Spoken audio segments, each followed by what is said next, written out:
మిత్రులారా, మొన్న లగచర్ల ఘటనకు సంబంధించి కొడంగల్ మాజీ ఎమ్మెల్యే నరేందర్ రెడ్డి గారిని అరెస్ట్ చేయడము, పోలీసుల రిమాండ్ పంపించడం మీకు తెలిసిన విషయమే. పోలీసు వాళ్ళు ఇన్వెస్టిగేషన్లో భాగంగా నరేందర్ రెడ్డి గారిని పునర్విచారణ చేస్తామని కోర్టు వారి పర్మిషన్ కోర్టులో ఒక అప్లికేషన్ దాఖలు చేయడం జరిగింది. దాని విషయంలో ఈరోజు కోర్టులో వాదోపవాదాలు జరిగింది. పోలీసు వారు నరేందర్ రెడ్డి గారిని ఏ అంశం మీద విచారణ చేయాలని వాదించడం జరిగింది. పోలీసు వాళ్ళు పేర్కొన్న అంశాల మీద నరేందర్ రెడ్డి గారు విచారణకు అర్హుడా కాదా, ఆ రోజు నరేందర్ రెడ్డి గారు ఇన్సిడెంట్లో ఉన్నారా లేదా, నరేందర్ రెడ్డి గారు ఎటువంటి దాడిలకు పాల్పడలేదు, ఇన్సిడెంట్లో లేనప్పుడు నరేందర్ రెడ్డి గారి మీద అటెంప్ట్ మర్డర్ పెట్టడం కేసు తప్పు అనే విషయము. అదేవిధంగా వాళ్ళు ఎటువంటి ఎలక్ట్రానిక్స్, ఇది పబ్లిక్లో సడన్గా వచ్చిన ఇన్సిడెంట్, ఇలా ప్రజలు తమ భూములు కోల్పోతుండ్రు అనే ఆవేదనతోని ఆవేశంతోని జరిగిన తిరుగుబాటే తప్ప ఇది నరేందర్ రెడ్డి గారు కానీ వేరే ఏ రాజకీయ నాయకుని ప్రమేయంతో కానీ కుట్రతో కానీ జరిగిన సంఘటన కాదు. ఇది ఓన్లీ పబ్లిక్ రివోల్ట్ అని కోర్టు వారికి స్పష్టంగా జరిగింది. నరేందర్ రెడ్డి గారిని పోలీస్ కస్టడీకి ఇవ్వవలసిన అవసరం లేదు. పోలీసు వారు నరేందర్ రెడ్డి గారిని వారి పై అధికారుల ఆదేశంతో పొలిటికల్ రివెంజ్ తోటి నరేందర్ రెడ్డి గారిని సతాయించనే ఉద్దేశంతో, ఇబ్బంది పెట్టాలనే ఉద్దేశంతో, వారిని కేసులో ఇరికించాలనే ఉద్దేశంతో మాత్రమే పోలీస్ కస్టడీకి అడిగినని కోర్టు వారి దృష్టికి తీసుకురావడం జరిగింది. నరేందర్ రెడ్డి గారిని గతంలో పోలీసు వాళ్ళు కోర్టులో ఫైల్ చేసిన రిపోర్టు, మేము నరేందర్ రెడ్డి గారిని విచారణ చేసాము, కన్ఫెషన్ స్టేట్మెంట్ ఇచ్చిందని కూడా పోలీసు వారు చెప్పిండ్రు. నేను ఎటువంటి కన్ఫెషన్ స్టేట్మెంట్ పోలీసు వారు పేర్కొన్న విధంగా నేను ఎటువంటి స్టేట్మెంట్ ఇవ్వలేదని జైలర్ సమక్షంలో అఫిడవిట్ తయారు చేసి కోర్టులో నరేందర్ రెడ్డి గారు సబ్మిట్ చేయడం జరిగింది. అదేవిధంగా నరేందర్ రెడ్డి గారు రిమాండ్ను అన్యాయంగా తనని రిమాండ్ చేయడాన్ని క్వశ్చన్ చేస్తూ హైకోర్టులో ఈరోజు పిటిషన్ ఒక రివిజన్ పిటిషన్ చేయడం జరిగింది. అది కూడా ఈరోజు హైకోర్టులో హియరింగ్ అయిపోయింది. ఆ మ్యాటర్ కూడా రిజర్వ్ ఫర్ జడ్జిమెంట్ పోస్ట్ అయింది.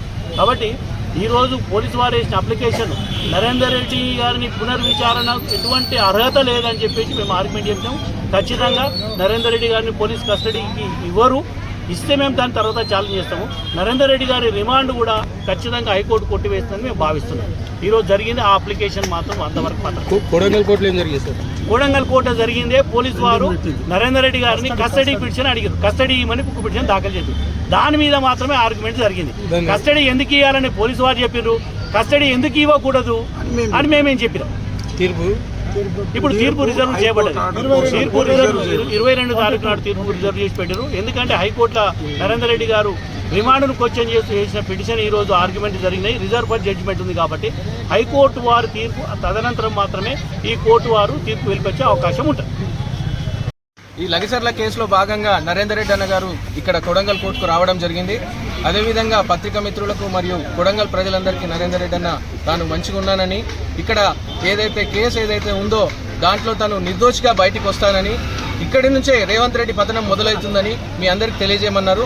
రైతుల కోసం ఒక్కసారి కాదు 100 సార్లైనా జైలు పోవడానికి సిద్ధంగా ఉన్నానని చెప్తున్నారు. అదేవిధంగా చూసినట్టయితే నీ సొంత నియోజకవర్గమైనటువంటి కొడంగల్ రైతులనే కాపాడుకోలేని పరిస్థితులలో నువ్వు ముఖ్యమంత్రి ఉన్నావు.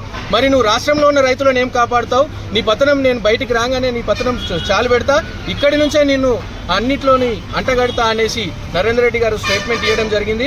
కొడంగల్ కార్యకర్తలు మరియు రైతులు అందరి పక్షాన 100 సార్లు కూడా జైలుకు పోవడానికి సిద్ధంగా ఉన్నానని, ఈ దాంట్లో నిర్దోషిగా బయటకు వస్తానని మీ అందరికి తెలియజేయమని నరేందర్ రెడ్డి గారు చెప్పారు. వందల వేల కేసులు మేము చేస్తున్నాము. నాకు తెలిసి హిస్టరీలో తెలంగాణ జ్యుడిషియల్ సిస్టంలో నాకు తెలిసి ఫస్ట్ టైం అనుకుంటా. అంటే కన్ఫెషన్ ఇవ్వకుండా పోలీసు వాళ్ళు కన్ఫెషన్ తీసుకున్నట్టు కన్ఫెషన్నే క్రియేట్ చేసారు పోలీసు వాళ్ళు. ఆ కన్ఫెషన్ క్రియేట్ చేసిరని చెప్పి జైలర్ సమక్షంలో నాకు తెలిసి ఫస్ట్ టైం జైలర్ సమక్షంలో జైలర్ అథెంటికేషన్ స్టాంపు తోటి జడ్జి గారికి లేఖ రాయడం, అఫిడవిట్ ఇవ్వడం అనేది నాకు తెలిసి హిస్టరీలో ఫస్ట్ టైం జడ్జి గారు ఆ అఫిడవిట్ని యాక్సెప్ట్ చేస్తున్నట్టు ఈరోజు కోర్టులో చెప్పడం జరిగింది. కొడంగల్ మేజిస్ట్రేట్ గారు కూడా చెప్పడం జరిగింది. అంటే తెలంగాణ వ్యాప్తంగా ఇల్లీగల్గా కన్ఫెషన్ చేయకుండా ఫర్దర్గా ఎవరైనా ఇలా తప్పుడు కేసులలో కన్ఫెషన్గా చేస్తున్నట్టు మీ దృష్టికి వస్తే అరెస్ట్ కాబడిన వాళ్ళు ఇలాగా జైలుకి వెళ్ళినప్పుడు కూడా జైలర్ సమక్షంలో మీరు జడ్జి గారికి అఫిడవిట్ ఇవ్వచ్చు. మీ మీద తప్పుడు కేసు పెడితే జడ్జి గారికి లేఖలు కూడా రాయొచ్చు. ఈ విషయాన్ని మీరు అందరూ తెలంగాణ వ్యాప్తంగా అందరూ పనులకు తీసుకోవాల్సిందిగా కోరుతున్నాం.